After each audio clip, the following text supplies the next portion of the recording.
My name is Eki Asemota, also known as Eki Famous. I'm the creative director of an amazing company called Your Queens Incorporated. Your Queens was started in January 2015. And the real story is I was always teaching dance and designing for many, many years through my LLC, Eki Famous. And in January of 2015, I launched a company called Your Queens Incorporated. I'm a spiritual person. I put God first in everything that we do. So it came from a vision. I went to a birthday party one time in October of 2014, where a friend of mine invited me to this birthday party. And let me tell you, I only went because I'm greedy. I like food. So I knew there was going to be some mac and cheese there, but I didn't know that I was going there for a mission. So you imagine a lot of our black and brown kids running around having a good time. Nothing wrong with Disney princesses, but there were two white princesses there celebrating, and the kids were running around and excited. And literally the bulb went off. And it felt like God told me, I brought you here at this time so you can start your own company where you portray real African queens, non-fictional African queens like Makeda, Isis, Nefertiti, Queen Nzinga. That was October of 2014 when the vision came out. During those 4 months, I got a group of my friends together, told them about the vision. And in January of 2015, we hit the ground running, teaching all over New York City, outside of New York City, about you coming from kings and queens through storytelling, song, and dance.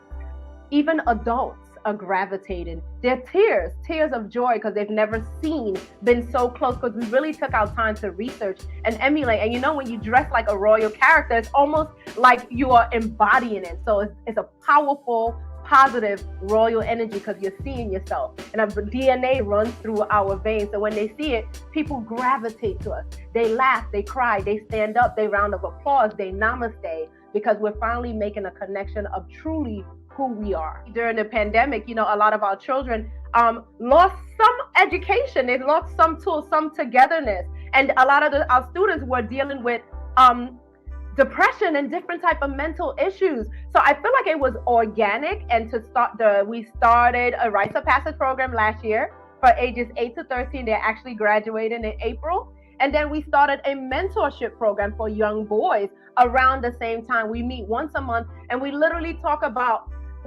anything from sisterhood to courage to cleanliness to creativity, and just taking you from princess to a queen. My mother, Mercedes Asemota, shout out to my queen. She's a retired teacher and started a daycare right in my space where I'm sitting right now. And once the daycare shut down, she finished with that. The princesses and the young boys in the daycare are who we have now in our rites of passage program. We have about 9 girls in the rites of passage program and about 5 boys in the mentorship program. And we've literally trained them since they were 5. Our oldest right now is 13 years old. And not only are they part of the rites of passage and mentorship program, they also perform. So you all can book a prince or a princess and a queen from Your Queens, and we're prepping them to be performers as well. I started off performing during Makeda, Queen of Sheba. I would say her because she is from Ethiopia. She is in the Bible, and she's known for her faith. I love her story because she had faith, the faith of a mustard seed, and no matter what she knew, she traveled over 1,000 miles to hear the wisdom of King Solomon. And so it's almost like she saw him, that's who he is, that's my guy, I'm going to him. And why to have faith? Because their legacy lasted over 3,000 years upon the death of Emperor Haile Selassie.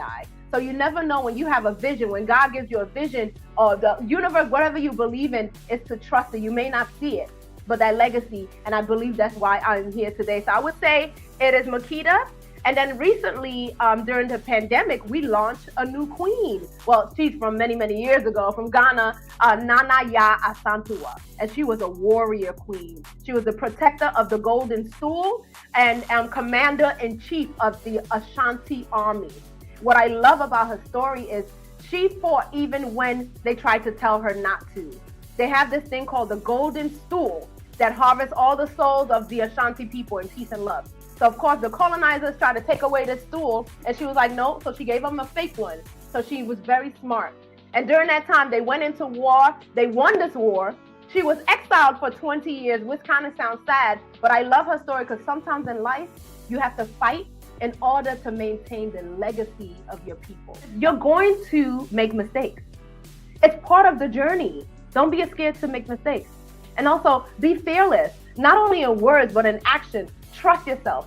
And if you're feeling down, take time to meditate or reach out to those people who are really there for you. But trust yourself, go within. And especially as here, we're during the pandemic, but we're still thriving. I always tell my students, young and older, never give up, no matter what. The no matter what moments are when things go crazy, that's when you hold your head, no matter what. I always say, with your queens, I'm fascinated by Disney because it started during the Great Depression. Look at where we are during our times. We're celebrating your queens and we're giving out love, light, and unity. Look at where Disney is now. So sometimes it's hard, but there's always light at the end of the tunnel. You're never alone. And there's so much resources out there. So never give up, no matter what, because you are a queen, you are a king, and you can accomplish anything.